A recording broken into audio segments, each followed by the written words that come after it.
And we're back with another episode of the Lakers Fast Break podcast. It's Gerald Glassford coming right back at you here from Lakers Fast Break, Pop Culture Cosmos, where we cover the latest news and trends in pop culture each and every week, twice a week, wherever you get your podcasts, plus also as well inside sports, fantasy football. We're going to record another great episode covering NFL Week 15. That'll be coming up tomorrow night on the Pop Culture Cosmos YouTube channel, or you can catch it on the Inside Sports Fantasy Football channel, wherever you get your podcasts. Also, as well, Joe Soros here as Ox1947. You got to catch what he's doing today at LakersBall.com. You know they're not happy with the perimeter defense that absolutely stunk tonight. What happened in Vegas stayed in Vegas in regards to the defense. Go ahead and check out what he has to say at LakersBall.com. Plus, support his company he works hard at all day long, Simblades. Simblades with a Y.com. Yeah, exactly, Daniel. What was that? What was that indeed? Also, as well, go ahead and check out Jamie Sweet, a.k.a. Yami Swoot, a.k.a. Admiral Akbar. No need for a trap game. It happened today.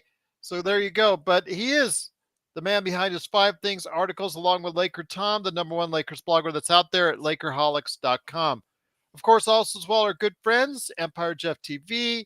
Support him. Lakers in 5. Big shout out to him also as well. Of course, our friends, John McCalian, John Costa with the Lakers Corner, Larry Lakers Dribbling Chit Chat with Tony B. Go ahead and support those great channels. And speaking of supporting great channels, click on the little Joe that's right next to Sean Grice right there on YouTube. Click on it today to get the latest notifications on when we go live on the air with the latest Lakers Fast Break podcast, and for Facebook as well. Big shout out to you. Go ahead and like and follow as well. Well, the Lakers coming off the glory of the NBA Cup championship in Las Vegas. I had said before that you got to watch out. Got to watch out for the hangover. Maybe a little bit too much partying in Vegas. Maybe a little bit of hangover indeed, because the Lakers came in to a Texas road trip against Dallas Mavericks, coming off a back-to-back game for the Dallas Mavericks and a depleted roster. We've seen this scenario before where the Lakers don't really get up for this kind of competition. And on the defensive end, they certainly did not get the job done. 71 points given up in the first half, and continually got outshot when they needed the help, but from the outside. They gave up 21 three-pointers, and it didn't matter that the Lakers shot 51% from the outside. Didn't matter that the Lakers shot 53% overall. They also got burned with 12 offensive rebounds for the Mavericks. They need to go ahead and play a little bit more stout defense and get a little bit more body action as far as on the rebounds, and didn't quite get it done. And they just wasted a prime Anthony Davis performance, gutting it out with his hip issues. 37 points, 11 rebounds, 2 block shots. LeBron James chipping in with 33, 8, and 9 himself. And Austin Reeves coming in with another decent game offensively. Defensively was another issue, but offensively at 22 points. But that's just not enough, as the Lakers, even though they had the lead going into the fourth quarter, couldn't quite get the job done and lose 127-125. And here today, talk about today's game. I've got 3 great panelists indeed. Well, how many 3's does a guy have to make in a ham system? What are you talking about as far as ham system is concerned? They made a decent amount of 3's, but again, they got outshot there at the 3-point line. It is, of course, the guy behind Oxide247 at LakersBall.com. It is Joe Sorrell from Simblades with a Y.com. A very disappointing loss, Joe, coming off the high of the NBA Cup. The Lakers were riding a 3-game win streak as far as in the regular season. And all that goes to naught with a terrible defensive perimeter performance today. I can't really talk a lot tonight because I'm already pissed off. And some of you have valid points on the deficiencies in the Lakers game plan, but this was the typical Dallas Mavericks game where they make every shot against the Lakers. They're the luckiest piece of garbage team with the luckiest piece of garbage players in the NBA. Suck a freaking egg. Eat crap. Seriously. Dante Exum. Dante Exum turns into Reggie freaking who? Miller. Come on, give me a freaking break. That's all I got. Go to somebody else. I can't. Otherwise, I'm going to start cursing. I will say also here as well, good man indeed. He is the guy behind articles at Lakerholics.com, as Joe is really pissed off right now. It is Jamie Sweet, and Jamie, just terrible defense on the perimeter. I understand that Ham, is from the Budenholzer tree, and one of Budenholzer's main ideals is to shoot or let the other team shoot as many threes as possible. You just pack the inside, but as we see, if you hit enough threes, you're going to get the job done, and that's what they did tonight. Dante Exum, Hardaway Jr., Williams from the outside. They made those guys into stars tonight, Jamie. I mean, those guys are all wonderful shooters, right? They're wonderful on other teams, and it's so great to see them make all the shots they made tonight. This is one of those games. I mean, look, Joe's got every right to be, fired up, and I agree. I thought this was one of those games that you don't win the tournament or whatever the whatever it's called, the one hit wonder, the one season, whatever it is, the end season tournament. Sorry, I was stuck in my brain there. And then just kind of half show up the next game, the game that actually counts towards you playing for something real, right? And that's what we kind of saw tonight. We didn't see great effort. Evidently, the Lakers can't play defense without Jared Vanderbilt coming off the bench. And that's just not acceptable. That's not acceptable. It drives me crazy. Three things drove me crazy about tonight's game. One was the half-hearted closeouts on their three-point shooters, which was consistent through the whole game. And some people are going to gripe about the free throw discrepancy. That's BS. Dallas brought a lot more effort to the game tonight. They came with a mentality of attacking us in the way that they wanted to attack us. We never stopped. We never disrupted their game plan. We did zero. They got the shots they wanted from the guys they wanted, where they wanted to get their shots from, and those guys made their shots. Now, sometimes guys miss shots, and we've gotten lucky and we've been unlucky in some of those kind of games where we score like a bajillion paint points and have a massive free throw discrepancy. And if that doesn't happen and the other team, shoots decently, we're going to lose games like this. And that's a problem because that's not a recipe for success. So, it's great that we got up for the in-season tournament. Like, it's wonderful. We're going to hang some weird banner. Everybody will be so happy and thrilled. It's funny because everybody would talk about the monster game AD put up, and it was almost like he wanted to show everybody, I really can do that when it matters too, guys. But at the same time, if the team, you got three guys that scored the majority of the points, so the team wasn't working, and that's a coaching thing, and so it's disheartening as a fan to see them play so well, so together, so hard in a game that, while great for them individually, they're all $500K richer and they get to put up a weird banner and LeBron gets to put another trophy in his museum in Akron, and that's all splendid for them. But this is the game that mattered. These are the games that matter towards what you really want. And if you walk away from the season with the highlight being we did something cool in December, that's not a highlight. That's a consolation prize at that point. You know what I mean? Like that would be. Then it's a participation trophy, right? You got a gold star for showing up. Way to go! And I love the way you said Akron, Gerald. Jamie, Akron. Oh, I don't know. I'm not from Ohio. I don't know how to hell. But Akron. Anyway, Akron. Sorry, whatever. Akron. Point being, this and like this game, I'm not falling to LeBron. LeBron has been pretty solid all season long, and AD had one of his better games. And Reeves, even though he was fishing for fouls for 400 years all game long, and instead of just playing basketball, like just shoot your shot. Don't do these weird floating through the air, legs flying. Just shoot the shot, man. You're good enough. You're good enough that you don't have to do those silly things that we all hate from the Hardens and the guy and the Chris Paul, the stupid. It drives me mad, those kind of silly plays where like you're just hoping for a whistle. Just shoot the shot. Be a man. Shoot the shot. Now I sound like Joe. I'm getting fired up. It was a really frustrating game because you really wanted to see them come out and say like that what you saw in the in-season tournament is what you're going to see for the rest of the season, and they weren't able to do that. So that's unfortunate.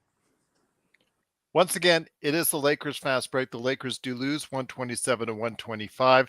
Please like and subscribe if you haven't already to get the latest notifications on when we go live on the air with the latest Lakers Fast Break podcast, whether it's pregame, our interviews, our side shows, our post games, whatever. Just truly appreciate all over the world where you're seeing us on the Lakers Fast Break. But also here today is a good man indeed. He is the madman from Toronto. He did get out of Toronto traffic to stop by and head up our playback.tv/Lakers Fast Break live coverage along with Joe Sorrell, myself, and Laker Nick. It is the Magic Man, Sean Grice. Sean, great to have you here. I'd said on the pregame I was wary of an NBA Cup hangover, and it seemed like it just the lethargy on the defense was just you just saw the movement on the defense, just nobody rotating over, constant threes, overplaying too much on Luka. Just just basic things that Ham has got to go ahead and impress on these guys, and he did not do that tonight. No, none of that. None of that. None of that was stressed. And quite frankly, I get annoyed. I do. I get annoyed by these TNT and ESPN announcers that I have to listen to at times just to get a basic understanding of what's going on. That being said, it didn't matter who was open tonight, Gerald. Markieff Morris hit a 3-point shot tonight, Gerald. Markieff Morris can barely stand up right now, and he was able to make a 3-point shot. All right. So it didn't matter who was open. Exum was open. Hardaway Jr. was open. Max Christie could easily have been credited with giving the Mavericks another 3. He fouled Tim Hardaway on a 3-point shot that he had no business fouling, Gerald, because Tim Hardaway Jr. at his best was never even average at drawing fouls. And I agree with my fellow panelist, Jamie Sweet. I saw the same things. Lackadaisical effort. You said lethargy, Gerald. I wouldn't say they were gassed, man. They had 2 days off. Yeah. They had the They were just Sunday not and the Monday motivated. off. They didn't look gassed to me. They just looked rusty. I And think for a team that just spearmint rhinoed. Okay, could be. I don't know. I don't really think so because that third quarter was some of the best basketball they played all year. They decided to play some of the best basketball they played in the last 8 minutes of a third quarter, Gerald, and they were rewarded with AD hitting that 3. That was the high point. Doobie, I will tell you right now, Doobie's consistent. Yes. Say what you want about Doobie, and thank you so much for the super chat. I hate ham and wins and losses. He is consistent, Yes. and we'll just leave it at that.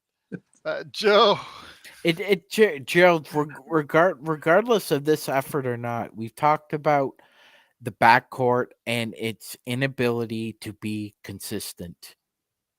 Yeah, I agree. And tonight was a shining example of that. It needs to be addressed at some point. We get a halfway decent game. Yeah, from I D'Lo. don't need to see another 58 games to make up my mind about the backcourt. You need to improve it some way, somehow. They need to get better defensively, and for goodness sake, if you're gonna upgrade offensively, you might as well find a playmaker because Gerald, if you watch this, it usually what happens is a player's efficiency increases because of their ability to distribute the ball and their ability to create a shot for themselves. Give you 2 perfect examples, Gerald. Steve Nash. Steve Nash was able to, when called upon, to create for himself and to create for other players who were not scorers or shooters. Steve Nash accumulated over 10,000 assists, playing along the likes of Rafe LaFrentz, Michael Finley, Sean Marion, Tim Thomas, and the guy got them open shots. So it's not about who's making the shots, it's how they're getting open. And Luka is a wizard out there in finding guys who shoot 28% from deep, but he knows that they shoot 35% from the wings, and I'm going to draw in doubles from there, and the Lakers are just going to leave them open. Now, let me say this, Gerald. It's true Budenholzer did that, played that scheme 2 years in a row. The big difference was the Bucks were not a complete sieve on the defensive boards like the Lakers are, particularly on the weak side. They always had somebody on the weak side for that. They had Bobby Portis, they had Brook Lopez, or they had Giannis. Or if they went really small, they could have Chris Middleton, or they even had freaking Pat Connaughton being able to rebound for them, Gerald. And Pat Connaughton's 6'4". So you're not going to convince me that this team could not adjust in that second half on the weak side, but he chose not to. Doobie's just killing it tonight. I'm sorry, Magic Man. I apologize. He's killing it tonight, Magic Man. I don't mean to be disrespectful in any way, but yes, when Doobie goes, when my grandmother can shoot wide open threes and she's dead, ham sucks. Dead, bro. Yes, but great points. Condolences, Doobie, to your grandma. Yes, absolutely. I can tell you're pissed off, Doobie. Yeah. Once again, it is the Lakers fast break. The Lakers do lose 127 to 125. They're now 14 and 10 Gerald, yes. I'll say this. For all the hoopla about what happened there, do you know who the Lakers' leading 3-point leader in percentages all time? All time? All No, time. I don't Steve know. Nash. Not surprising. That's depressing. Yes. Joe, let me bring it over to you, my friend. Are you able to go ahead and speak at this time? Or are you just going to sit there and scowl? You're going to be okay? F Dallas, F Luka, F Exum, F every mother effer on that team. I hope they catch fleas, and I hope they can't breathe for a freaking week.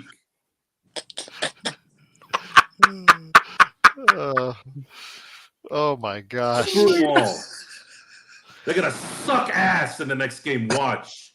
I know. They're going to goddamn game up their ass. Are they playing the Pistons next? The Pistons will blow them out by 50. Oh, but it is the Lakers fast break. The Lakers are now 14 and 10 on the season. Unfortunately, they do fall to sixth place in the Western Conference with tonight's loss and are no longer in first place in the Pacific Division. That to me is more important. I can't go off, Blue Magic. I can't. I got to curse. I'm so pissed off right now, and my brain hurts. My brain is swelling. I can't do it with shucks and darn and shoot words. I have a completely different opinion. This is just another SOS game. There was just another SOS. Dante Exum. Ex-Laker. Oh, a freaking walking corpse turns into Reggie Miller. I don't even think Reggie Miller shot that well in his life. Really?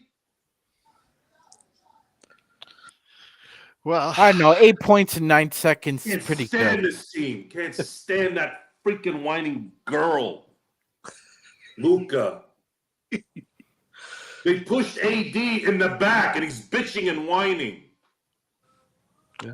And then I got to look at Mark Cuban's damn face, too. What a freaking joke, man. Was Dante Exum a Laker? God, if there's one thing, Darvin Ham, please, if you can do this time, that you're gonna play them a third time. I think they're the one of only the few teams that they're playing 3 I times don't this year. think he ever suited up for the purple. Put a I don't- damn freaking boot to this team's neck the next time you play them. Clothesline somebody. Do something. Send somebody to do something to just jack it up. You know it'll fluster them. Do it next time. Gerald, I think one of the themes about this year's Lakers playing the Mavs is that we constantly have to come from behind. We're always running uphill against them. This happened the first go around when we lost by 3, and happened again when we lost by 2. And this one felt a little different because they just ran out of steam last time. They had them on the ropes at the end of the third quarter this time. Yeah. And they were still giving up wide open 3-point shots. And you should have. And your team, and you're playing a team that was on a back-to-back, and you should have been able to just put your boot on the throat, down low, and just end the game. But they decided to be, again, Gerald, it's these dipsy doos and diddly dees, these cutesy wet fart dribbles. I mean, Austin Reeves and D'Lo think they're wet on the dribble, and they're wet farts because it's either turnovers or short-armed 12-foot shot that you should be able to make in your sleep at this level. You know, to me, it was just an SOS game. It's just disappointing because, like you said, coming off the high of the NBA Cup, I knew there would be a little bit of a letdown because emotionally, just because it was just so ecstatic for them, and they were so thrilled, and you knew there were going to be a little bit of a hangover. But when they came back in the third quarter, Jamie, and they actually led after that 83 going into the fourth quarter against a team that had just played the night before, depleted with several players, including Kyrie Irving, out of the lineup. The momentum was on our side.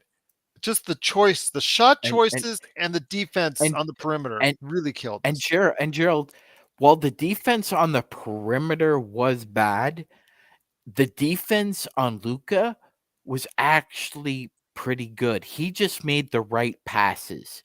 He made He made the right shots, like these little 10-footers, or right. But he was 12 for 28. He didn't shoot efficiently. So again, you spoiled a pretty good defensive game plan on Luka. You took the ball out of his hands. You just needed to recover on those passes. It's a lot like this, Gerald. Most of the time when LeBron gets blamed for a loss previously, whether he was in Miami or Cleveland or even LA the first couple of years, he actually makes the right play most of the time, Gerald. The right pass. It's just his teammates don't always finish.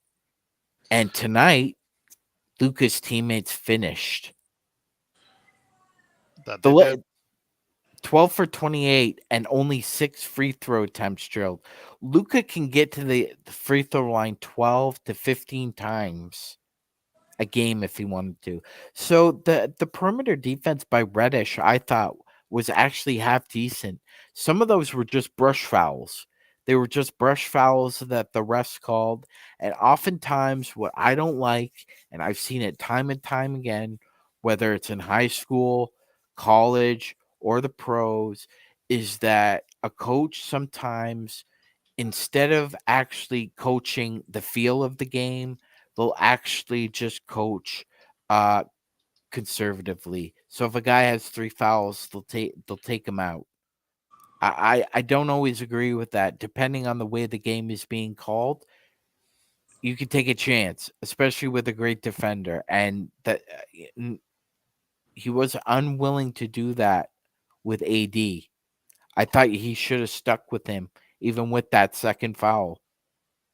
Because there was no way they were not going to try and attack Jackson Hayes. Like, there was no way.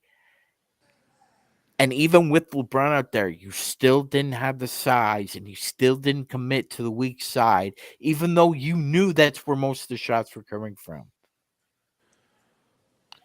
Jamie, let me ask you this: when it comes to D'Angelo Russell, he's the guy. If he's on with all those other guys, he just needed to get to 10 tonight. If he gets to 10, the Lakers win this game. Just simply the fact is, again, poor perimeter defense, execution down the stretch, missed free throws, offensive rebounds. These are things that the Lakers do constantly that just keep us really just aggravated why we can't see the team that showed up on Thursday and Saturday more often. Yeah, I mean, look, this is one of those things that I feel like we talked a lot about last season was, if you can have a mediocre group of guys, but if they try hard, they can still do great things. And one of the things that I think is going to be annoying to Lakers fans tonight, and I think Joe kind of represents this well, it wasn't just no new star. It was no new stars, plural. We let Hardaway go off. We let Exum go off. Everybody who got a shot made a shot. So the Lakers they might have done a great job stopping a player. They did a crappy job stopping the team. The team of the Dallas Mavericks, got everything they wanted. They got the shots they wanted. They got the balls they wanted. They hustled more than we did. The thing, there's a couple of moments that stood out to me that seemed very correctable, but a lot of this is just being consistent with your effort. And that's the biggest knock against D'Lo. He's just not consistent with his effort. He's not consistent with his intensity or his aggression. He's like, he's content to be a fourth option. And if he rises to third, everybody gets excited for like a 12-hour period until you see him play the next time. And then you go, oh, well, no, there he goes again. He's just hanging out.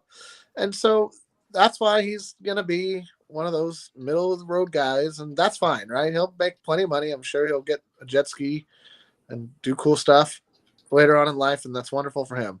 For Laker fans, it's annoying because you want to see your players consistently perform at a level that they're capable of. And, D'Lo wasn't looking for a shot. He was, just seemed not even in the game half the time. He just kind of moves the ball and stands around. And if that's I think the word was put disengaged in our chat. I thought that was a very good word. Yeah, I mean, he had a Zion Williamson game, right? He had the same game Zion had, a week ago that everybody roasted Zion. So if he had the hype Zion had, he'd be in the frying pan right now. But the national media doesn't care about D'Lo. Not since he surreptitiously filmed Nick Young talking about his social life. So that's fine, right? You don't need D'Lo to be great, but it starts to cement in my mind that at some point you need to move. Points. Just need 3 more points. I mean, but that's not the point. That's not the issue. The issue isn't what he did tonight. It's that what you saw tonight versus what you've seen across, you're not getting anything better. He's not going to be consistent. Just like everybody was like, oh, I hope LeBron tones it down before, passes the torch. LeBron's not toning it down. LeBron has a gear. It's the LeBron gear. He's in the LeBron gear. D'Lo has a gear. It's a very underwhelming gear, and he's not getting out of it. He's not going to be a different guy. That's just games like this just cement in my mind that we can do just fine in the regular season. We'll get to the play-in. We'll get to the playoffs. If you want playoff success, you got to move D'Lo. There's just no real doubt in my mind. And I know there are people out there who somehow believe that the one-legged corpse of Gabe Vincent is somehow some sort of trade material. It is not. I assure you, there are zero GMs thinking, what would be a steal for me right now? That Gabe Vincent guy over on LA. For 3 years. for not just for this year, for 2 more. That's a player you attach a pick to get rid of, not a player you throw in at a deal to get a better player. So you're looking at losing. If you're going to get a player of impact, and I know everybody's like, not LaVine, and I agree. I really don't want Zach LaVine on this team either, but you have to be willing to pull the D'Lo trigger on almost any marginally improvement trade. If it's a granular improvement, you have to consider it because he's so unreliable. He's just never gonna be He's never even going to be like. I mean, what was it? What was it that Chandler Parson made fun of Austin Reeves? He's only ever going to be a 15-5-5 guy, and Chandler Parson was like a 13-3-2 guy, and it's like, right, but D'Lo's never going to be a 15-5-5 guy. He's not consistently. He might end up averaging that, but the variation in his performance will vacillate so wildly that you're going to lose the games that he doesn't show up in. And in the playoffs, that's murder. That's murder in the playoffs. He might look great in Wednesday and Friday in San Antonio. That's what I'm saying. Regular season, yeah, just fine. Just fine. You know, there's a lot of guys that, you know, Sasha Vujacic evidently was a legendary daytime player. That's fantastic for Sasha Vujacic. And one reason that he didn't make a lot more money in the NBA, despite having a nice shooting stroke and like being on the cusp of the 3-point revolution in the game. So, you know, it's games like this that make, and I'm not usually a guy who's a big proponent of trades. I'm usually quite the opposite. I'd rather see us build and develop and work with a group and make it, you know, try to figure out a way to make it work. I just don't see it happening with D'Lo. And you can't move him to the bench in favor of Reeves or even Vincent when he comes back, should he come back, because then you're not getting nothing. You're getting jack for D'Lo after that. So, and really, you're not going to get a lot for D'Lo now. But like I said, if there's a way that you could make I would even say like basically a lateral move, if it's for somebody who can be more consistent in their role, you have to consider it. And if there's some ungodly way that we can also attach Torian Prince's deal to a trade that ships D'Lo out, then Rob should win Executive of the Year, because that would be a feat worthy of the trumpets heralding his arrival whenever he gets to Staples Center. Because I just don't see anything like that happening. But I don't expect D'Lo to be consistent, so I'm not really let down anymore. But like, it is concerning when you think about what you want the team to be able to be, you know, and he's just not that guy. He's never going to be that guy. And like I said, that's fine. He'll have a jet ski if he wants one, or like an indoor putting range. But, you know, he's never going to be an NBA legend.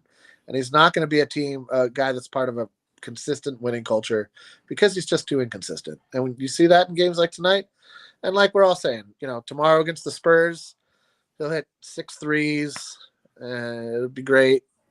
And everybody will forget about tonight, kind of. But I won't, because I remember these games more than I remember the good games. I remember what you didn't do in the moments that we needed you more than what you did when you're playing a team that's on like a 17, 18 game losing streak. You know, that's like beating up a kindergartner. I'm pretty sure everybody on the panel could beat up a kindergartner if we really wanted to. So, you know, although I don't recommend it. No, I'm not advocating such a moment. I'm just saying we could. Yeah.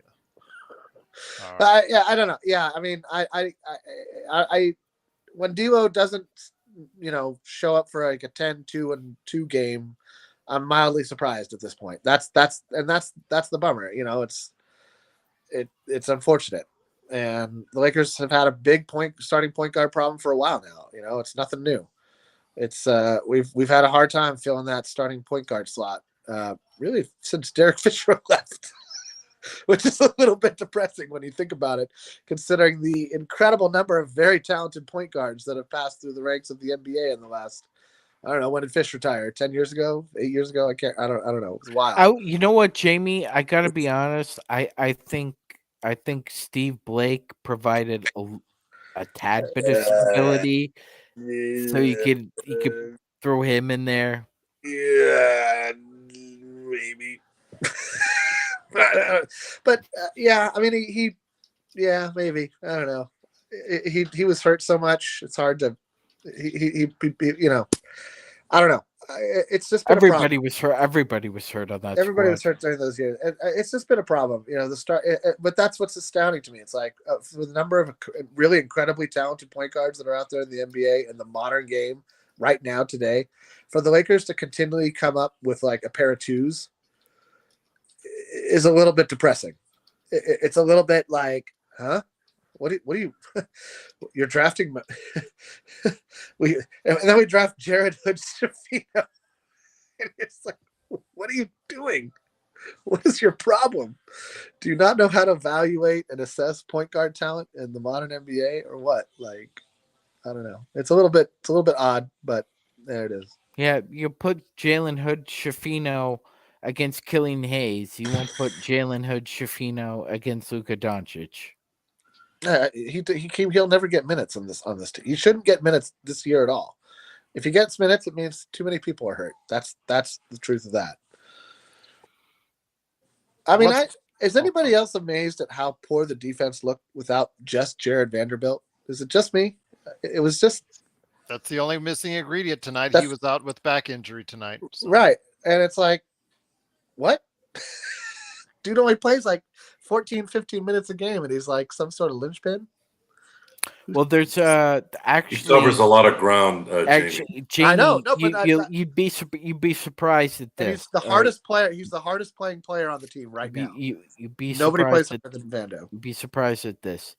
The worst 5-man lineup in the NBA this year has been Kobe White, Zach LaVine, DeMar DeRozan, Nikola Vucevic, and forgive me, who's the power forward, Gerald? Patrick Williams. Oh, right? Patrick Williams? It's Pat Williams. No, I don't believe he starts though. It's somebody else. You just said the worst 5-man lineup. No, not the best. Yeah. Anyway, you put Caruso and Pat Williams in that 5. You replace LaVine. They go from a -34 to a -11. So a perimeter defender can make up a lot of your flaws. I agree. So Joe's not too far away. Rodell, first of all, wait, hold on. Rodell is saying that I'll it was pull it all up on right now. I have it. D'Lo. It's not all on D'Lo. We said it's a perimeter defensive issue tonight. Perimeter is played by everyone that played on the perimeter poorly. And I'm not saying D'Lo was just bad on defense. He was also bad on offense. Don't mix it up. Yes. He was bad on both ends of the floor. It's not just D'Lo. There were several players who didn't get up to speed tonight on the defensive end. But Joe, let me bring you back in here. Okay, Rodell earlier in the chat said, "Excuse me, it was Torrey Craig. Okay, in that starting 5. Okay, that's the worst one rated, correct? Is that correct? Okay. Yes. So let me ask you this, Joe. And once again, the Lakers do lose 127 to 125.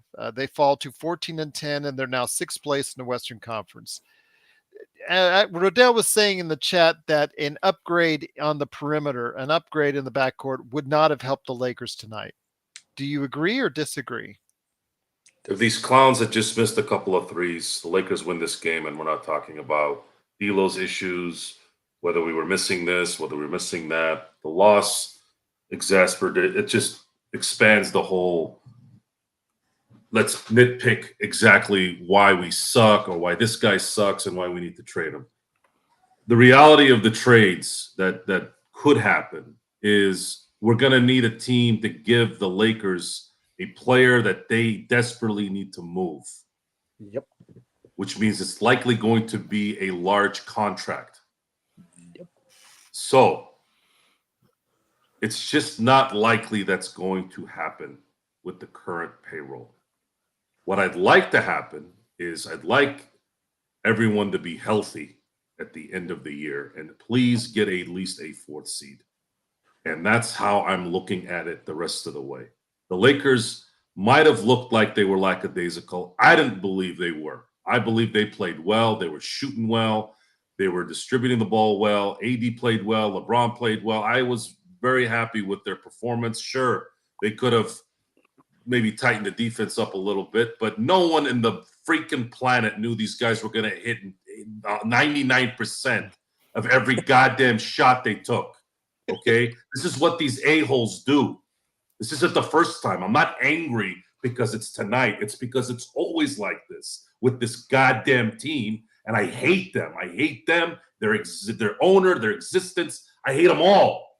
I just want them to punch them in the mouth this third game when they play next. And for God's sakes, if we can play them in the playoffs, just freaking wipe them off the planet. That'd be dope. That's what I want. That's what I want. And the only issue is I wish I could be in a locker room to say it like this in front of everybody. Like, I want you guys to eat these guys' hearts out every time you guys play them. I don't care if it costs you a championship at this time. No, I'm just kidding. Don't say But they that. are such an irritating team. They remind me of the Kings in the early 2000s. They were just this festering, just gnat, flies, and mosquitoes that they play way above their heads. They play so far above their heads that they're obnoxious. And I just can't, and I can't stand Luka. I just absolutely cannot stand his body language, his face, his demeanor, his just overall just presence on the court. He is a constant whining baby, even when it's blatant. I mean, everybody's sitting there criticizing Patrick Mahomes. Patrick Mahomes goes nuts, wrongfully so. The play was an illegal play, but you turn on this guy after one blowout, right? That's because that's what people do. They're stupid. But this guy's constantly whining. He's the one that you should be going after and telling him to shut up after every damn play. Enough of the whining. So the Lakers have an opportunity here in the next 4 games, in my opinion, to win very clearly. You got San Antonio back-to-back games. I believe they will win those games. You also are going to play Chicago and New York. New York first on Monday, and I believe Chicago next Wednesday. Because after that, you are going to have a gauntlet that you're going to have to go through. Absolutely. That's something I want to bring about to you, my friend, because Magic Man and Joe, they play before the end of the month. Minnesota, as I mentioned this on the pregame, Minnesota at Minnesota twice, including one of those games off a back-to-back. And then you also play Boston and Oklahoma City. Oklahoma City is at Oklahoma City. So that's tough, man. That means that the games aren't going to be so pretty for the rest of this month. But yes, Joe's right. We got to go on a 4-game win streak, and it's got to start now, Magic Man. Yes, it does. Point proof explanation. I don't have anything else to add to what Joe Sorger said. Okay. All right. But Joe, you're right. It gets a lot tougher. But they've got to go ahead and finish off the Spurs in San Antonio in this 2 set. I believe they will. I'm not concerned about the Spurs. I know probably the New York team, the New York game will be a little rough because New York tends to play the Lakers well no matter where they are in New York or in LA. Well, if Vando's healthy for that game, he really did a great job on Julius Randle last time. So I would expect the Lakers to win that game.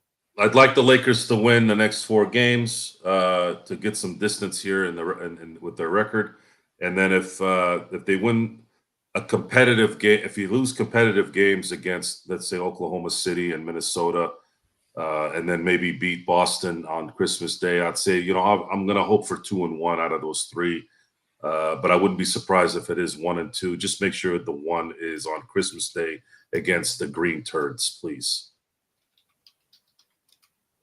I will say this, though. I know 805's asking, does Max Christie have better defense than Prince?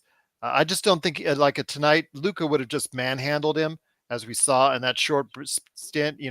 He was played off the floor in just 6 minutes. Vando would have made a difference. Vando's length would have made the difference. And Vando's strength would have at least kept Luka from being dominant going to the basket. And the Lakers don't have a lot of room for error when it comes to defense of presence, a one-on-one defensive prowess. Vando seems to have it, guys. He just has it. That guy cannot miss any more games. The Lakers need him.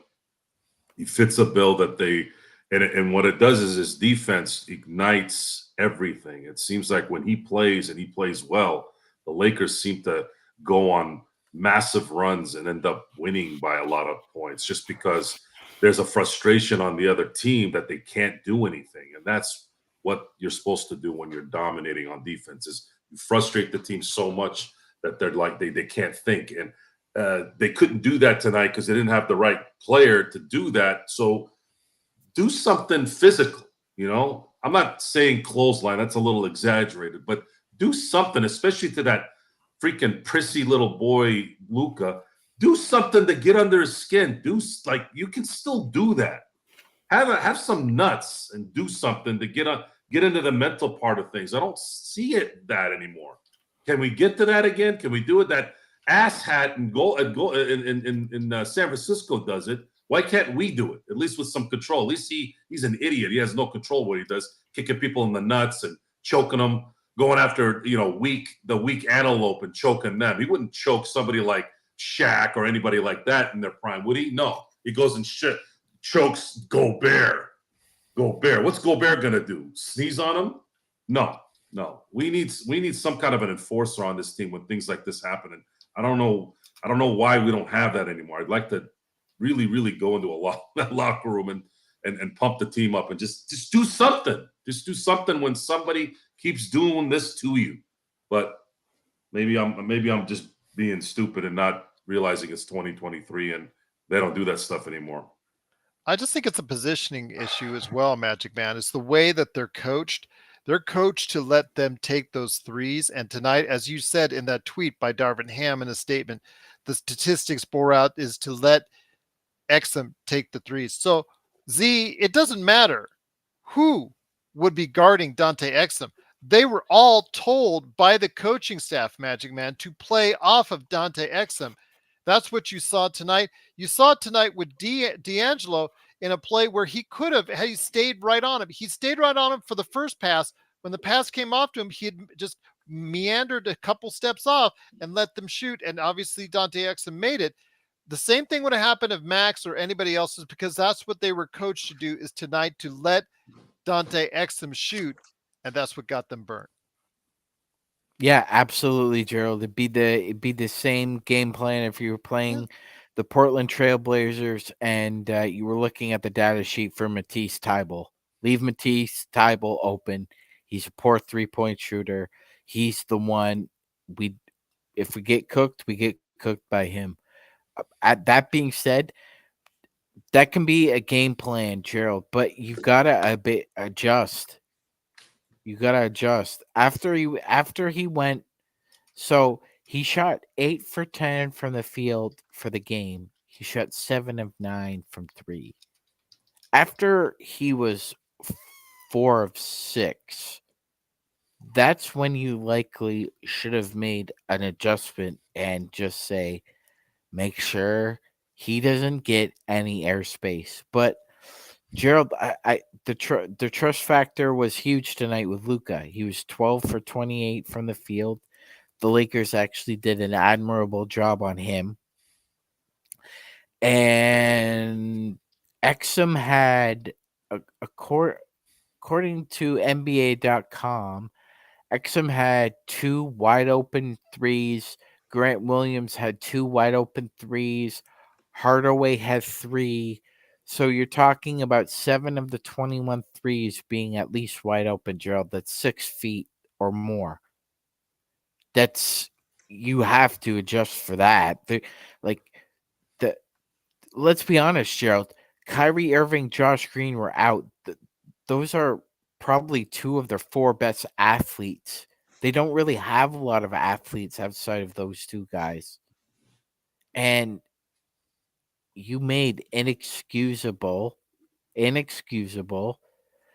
errors on the perimeter. Disagree, Z. Absolutely disagree. They were coached tonight to let Exum take the shots. Doesn't matter. You're talking about 6'5" or 6'6" players all playing off of a 6'5" shooting guard taking the shot. It's about the coaching, Z. Something where you're wrong and incorrect on that, Z. Just accept the fact they all were told to play. Doesn't matter if it was D'Lo. Doesn't matter if it was Austin Reeves. Doesn't matter if it was Cam Reddish. Doesn't matter who would have been out there. They were all told to play off of Dante Exum and got burned on that tonight. Just accept it. That's what happens. It was poor coaching and not adjusting. We're talking about Ham and adjustments, the things he does not do when he does not recognize if there's a player that is hot from the outside. He needs to go ahead and step out, have people step out and stay on them. Same thing with Williams. Same thing with Hardaway. They did nothing to really go ahead and get them off their game, Joe. They did nothing to go ahead and try and make these shots a lot harder for themselves along the perimeter tonight, Joe.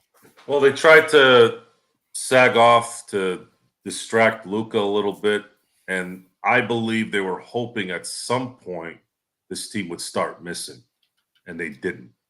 They didn't miss for 4 effing quarters. I mean, look how close the game was. They lost by 2 points. If they go 3, if they just had a couple of threes that didn't go in, the Lakers would have won this game. So I'm not going to harp on this. I'm not going to harp on Darvin Ham's rotations or the players not doing what they're supposed to do. This was the Dallas Mavericks playing that one game that just they just could not do anything wrong for an entire 48-minute game. At home, this is the result. The Lakers didn't look, in my opinion, in my view, like they were lagging from the tournament. Why would they lag from the tournament? It's still the regular season. They're playing basketball. It's not like they won the title and then or the tournament, and then all of a sudden they're like, oh man, we've been off a week, we were partying. 2 days later, they played a regular game. That's the normal season, the normal schedule.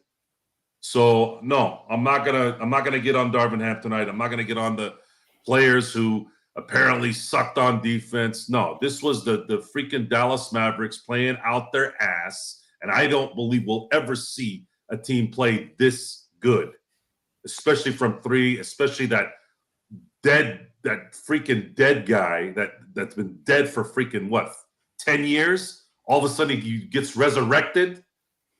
Can't miss a shot. What is the luck of that? Screw that. No, I'm not doing it. Not tonight. Once again, it's the Lakers, unfortunately losing 127-125. Again, it's all about, I think, a little bit something more than that, than what Joe's saying. I disagree with there. I think there was adjustments Ham could have made that could have helped this team win. Again, it doesn't matter if you have a 6 foot or 6'6", 6'7". You're talking about closing out, athleticism, whatnot. When they're playing so far off Magic Man, because they're so worried about forcing themselves onto Luka and helping out on Luka, it leads for those wide open jumpers. You have to stay with your man and see what you can do to go ahead and face off against Cam Reddish, against Luka or Prince or whoever you've got assigned on him, and just, see what happens there. I agree, Gerald. This is the long game you have to play. Deadly scorer, very adept shooter, can be precise at times, capable of slicing anyone up at any point in time. Didn't have the best shooting performance tonight, Gerald, and it was because a lot of the time he was one-on-one. I mean, some bunnies he just missed. He was 3 for 10 from beyond the arc, Gerald. A couple of those looked like they were like an eighth of an inch away from going in. That's how semi close this game can be sometimes. But yeah, I think ultimately, if you're gonna play this team, you should be able to go one-on-one with Luka and have him play 1-4, and that's the way it should be. You shouldn't be trying to cheat off those doubles like that. That's another thing. There was a lot of questionable decision making, and then they weren't sure whether to recover or not. Prince has had this problem since the beginning of his Lakers career, Gerald, and that hasn't changed even with Vando in the lineup. At times he gets lost, and then he's not sure how or where to recover because he's not willing to communicate. And that's the worst because you leave other guys out to dry, Gerald, particularly the guy beside you on either side. So, yeah, it's kind of a big deal when you're making the same mistakes over and over again and nobody's telling them, guys, look, we know what the game plan originally was, but here's the deal. Exum is getting open too easy. That's the issue. See, Gerald, I mean, great, let me just great. say this because Sure. Sean's saying he was 1 for 4 from deep last night, so we should have game plan.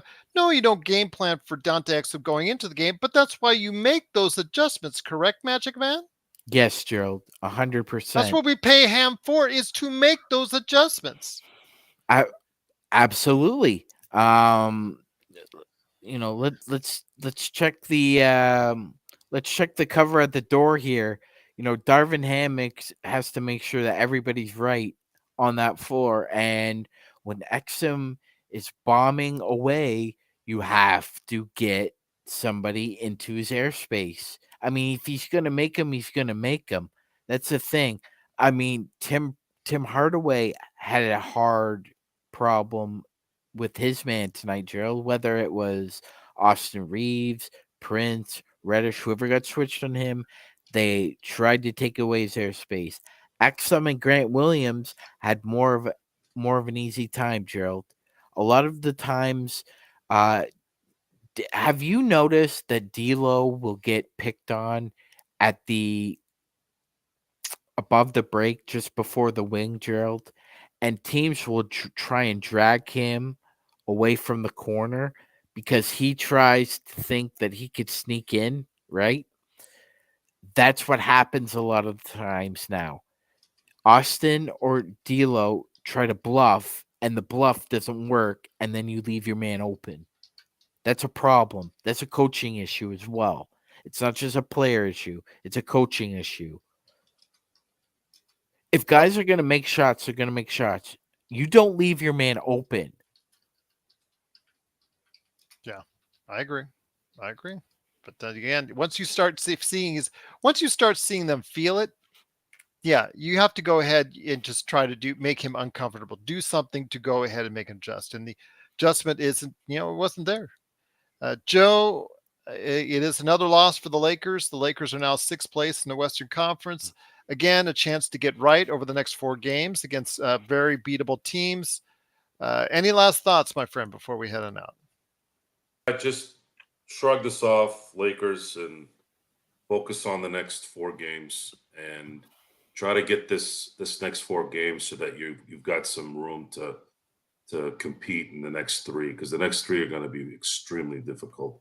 You're probably going to face, for sure, in the playoffs, one of these 2 teams, either Oklahoma City or Minnesota. So start getting used to doing that. And then, of course, Boston on Christmas is Boston. And we owe them one from last year. Please keep playing the way you guys are playing.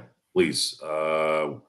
They could have played tighter defense. They could have made better adjustments. But I was encouraged at how well AD and LeBron played. Shot very well overall. Yes, they shot very well. You have to give them credit for that after the emotion of this tournament thing. That I'm telling you right now, if they miss a couple of threes, if Dallas misses a couple of threes, the Lakers win this game, and we're not talking about all the deficiencies this team has and how D'Lo needs to be traded and all that crap. Yeah. Just have to miss one. Yeah. So, yeah, I'm not gonna do that because then that becomes the credibility starts to go downhill if you're gonna sit there and complain about things that might be happening, but they're not to the extreme of just because that thing says L versus W doesn't mean that you can't say, look, these guys came to Dallas. They were balling. They just didn't ball enough to get the win. And the other team played 20 times above their heads. If they had played 19 above their heads, the Lakers would have won this. But I want them bad on January 17th. I wish I could say something to pump this team up because I want them to eat their hearts. I really do. I could just see you going and walking up and saying, Dante freaking Exum. That's all you need to say. Dante freaking Exum. Magic Man, any last thoughts, my friend, before we head on out? Dante freaking Exum. At least he's made his way back into the league, but yeah, he probably won't hit this many threes in the game again all season long. That's what's depressing. By the That's what's way, depressing. by the way, two dudes getting the same haircut.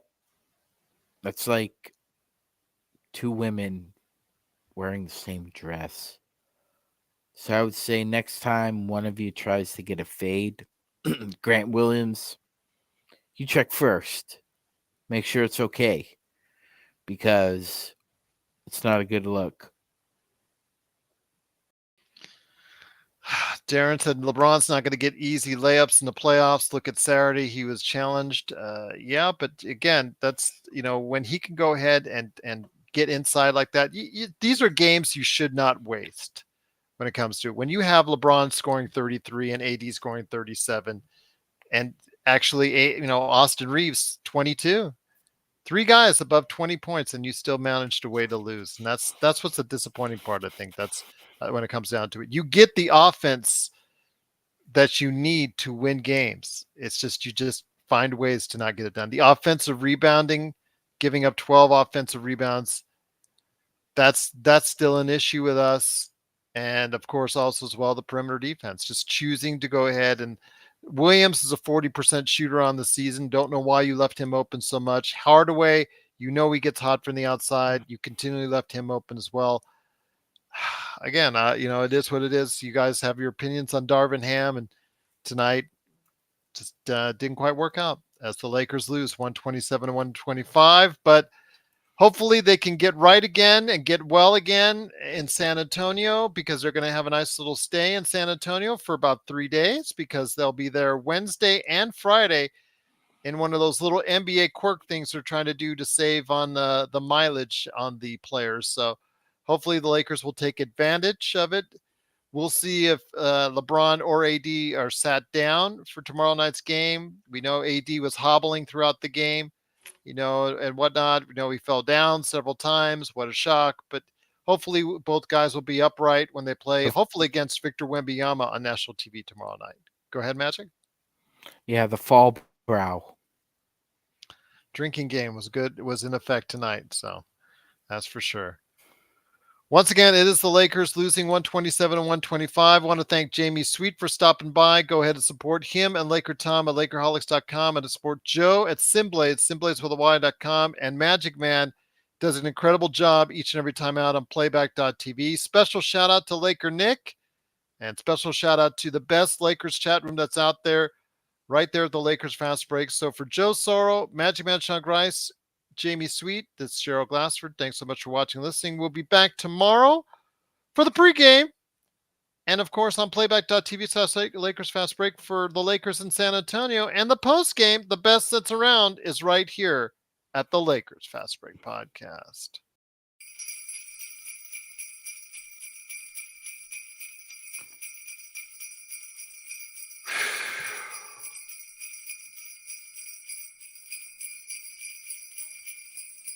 We'll get him tomorrow, Joe. We'll get him tomorrow.